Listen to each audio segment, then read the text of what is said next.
Imagine a bank that goes where you go, creating seamless solutions for every step in your financial journey, allowing you to manage your money the way you want to, with a banking relationship that makes every day extraordinary. Imagine a world full of possibilities, always within reach. Central Bank. We do banking better. The Walnut Street Inn is located in the heart of Springfield on historic Walnut Street, just blocks away from the Missouri State Campus, Hammonds Field, Great Southern Arena, and downtown Springfield. The Walnut Street Inn features newly remodeled rooms, breakfast served daily, and a friendly, accommodating staff. The Walnut Street Inn is also a great venue for private events. Book your stay or get more information at walnutstreetinn.com or call 417-864-6346.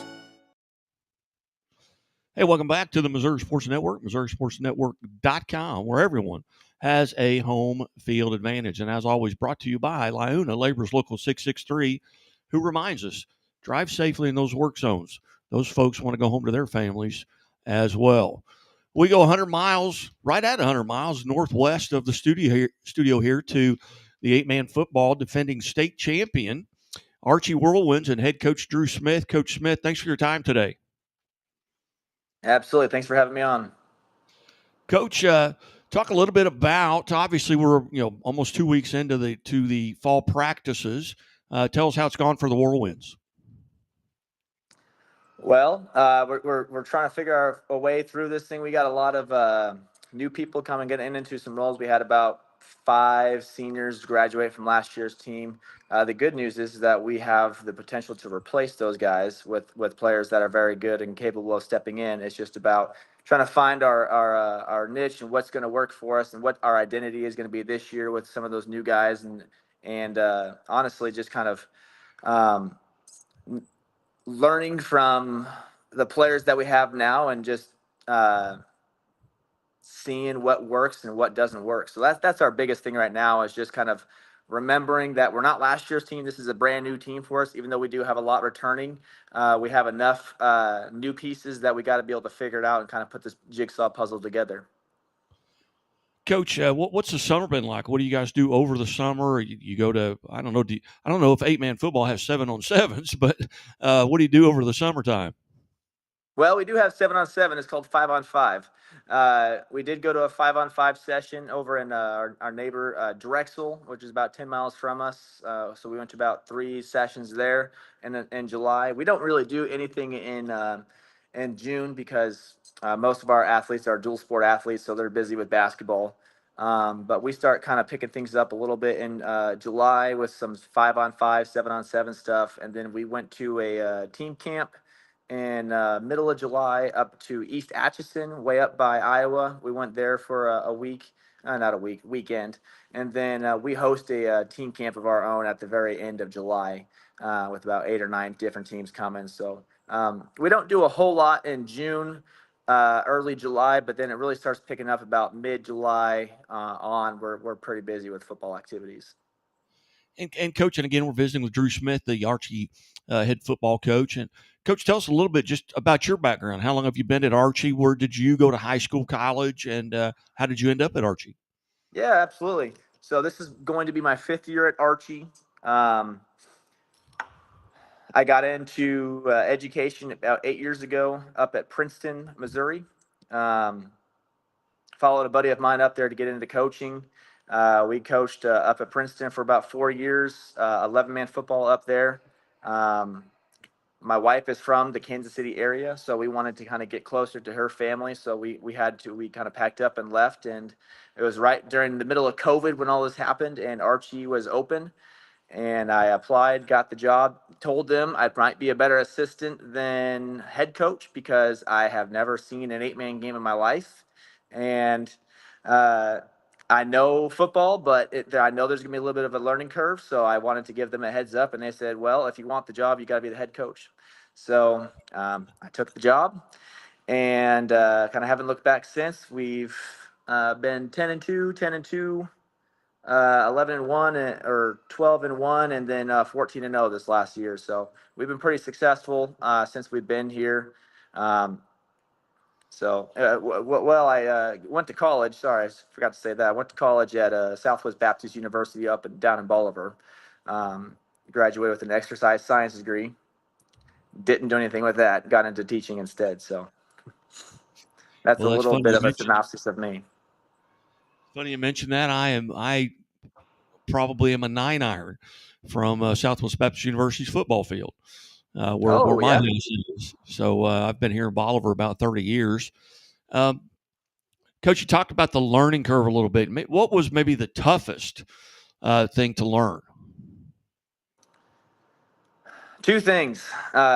Everything hits quicker. Everything hits about a gap quicker, and you're always going to you are always going to feel like you're a man short on defense. You don't have that odd number, that safety kind of back, and just to say like, okay, well, if all else fails, we got a safety back there that's going to keep it for a 10-yard gain. Um, so those are the two biggest things that I've had to learn to kind of be comfortable with. Not all the plays that I brought over from 11 man translates really well to 8 man. There is a bit of a learning curve. They can still work. You just have to be able to adapt them and just realize that buck sweep isn't going to hit out wide, or have that nice little cut up that you want, because it's gonna look a little bit more like a power scheme, if you want. You can run it, but it's just going to look a little different defensively. Um, you got to practice a ton of open field tackling. You got to be really good at open field tacklers. So those are the two biggest things that I stress to any new coach that's coming into 8 man that I've had to learn, that's been passed on to me. So I like to pass that on to someone else. Coach, talk about, are you a member of a conference? And if so, kind of talk about that conference a little bit. Yes, we are part of the WEMO conference. Don't ask me what it stands for. I just call it the WEMO conference because that's what everyone else calls it. We got 8 other teams in our conference. 7 other teams, sorry. And then um, we have won our conference the last 2 years, and then we lost it the first 2 years to a Drexel just down the road from us. They won the state championship a few years ago, and then they lost in the semifinals my first year here. So they were a pretty good ball team. Very good. And as you look at your schedule, you open up at Lockwood. Is that schedule pretty much very similar to the schedule you've had since you've been there, or are there any additions or subtractions? So yeah, when I first got here, Lockwood wasn't on the schedule. They were still 11 man. So that is a new one. But this is our second year in a row, I believe, maybe third year, having Lockwood on our schedule. This is our, I think, third year now, opening up the season with them. But we've had to drop some teams just because distances, or with the expansion. Honestly, with the expansion of 8 man football in Missouri, a lot of teams have gone from independent conferences to now having a conference, and then now they have to schedule their conference games first. And so that means they had to drop us. So we've probably maneuvered around about 3 or 4 different teams, but now we're pretty set in stone about who we play. On a fairly consistent basis. Well, every year we probably had to have picked up at least one new opponent. But Lockwood is always a great first game for us because they're extremely well coached. They're a hard-nosed football team. They play well. They play hard. And so it's nice, kind of it's nice and it's not nice kind of coming in. First game of the year, you always know you're going to have a good opponent your first game, so you better be ready for it. That's nice for as the coach telling the players, hey, you guys you don't have a cakewalk your first game. You got to be ready to go, to keep their focus. But then it's also like, man, I wish I could see them like week 3 or 4, once we get a feet underneath ourselves. So, but yep, they're a worthy opponent, and I'm extremely excited to go play them. Now you've got your jamboree Friday night, like everyone else. So where is it and who's involved? We're hosting Jamboree this year. We have 3 other teams coming. We got Osceola, Rich Hill, and Appleton City. All schools within our conference kind of coming out to us, and we'll have ourselves our Jamboree here. As you go into a jamboree, and we've done probably 25 interviews here in the last week or 10 days with coaches around the state in several sports. What are your goals going into it? I mean, obviously, and everybody says number one is stay healthy. But what are you looking for here? Of course, you lost 5 seniors, but that may be something. But what's your goals going in? Goals going in, like everyone says, staying healthy for sure, but then just kind of for us, it's just kind of getting out there and just kind of getting those that routine started. Of hey guys, this is what it looks like when we do a Friday 7 o'clock game routine. This is how we go through our warm ups, our walkthroughs, our bus ride. Well, we don't have a bus ride, but we go through like okay, this is what time we get here. This is the atmosphere is going to be. Get that little bit of excitement out. Work through some basic plays. I mean, our kid knows them. Our kids know them, and now it's just about going out and hitting someone else. And honestly, about adjusting on the fly because we don't have the time to prepare for a three front or an even front. So just going out there and kind of saying, okay, well, we need to work on an odd man front a little bit more, or okay, we got the even front down, so now we got to work on this a little bit. So those are the big things that I like to take away personally. Not really more about like who stands out, who plays. I kind of know who's going to do what. There's always a couple of surprises, but there's not enough plays to really get a good sample size of what someone's going to do. You get that in practice. It's more about just getting into that rhythm, that routine, and seeing what maybe we need to work a little bit more against on up in the front seven for us. So, Coach, talk about your staff. How many, and how long have they been with you?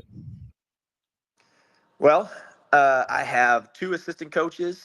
I've got one person that kind of volunteers and helps me up top. So I've got really kind of three people, 2.5, 3 people on our staff. One guy's been with me for 3 years now.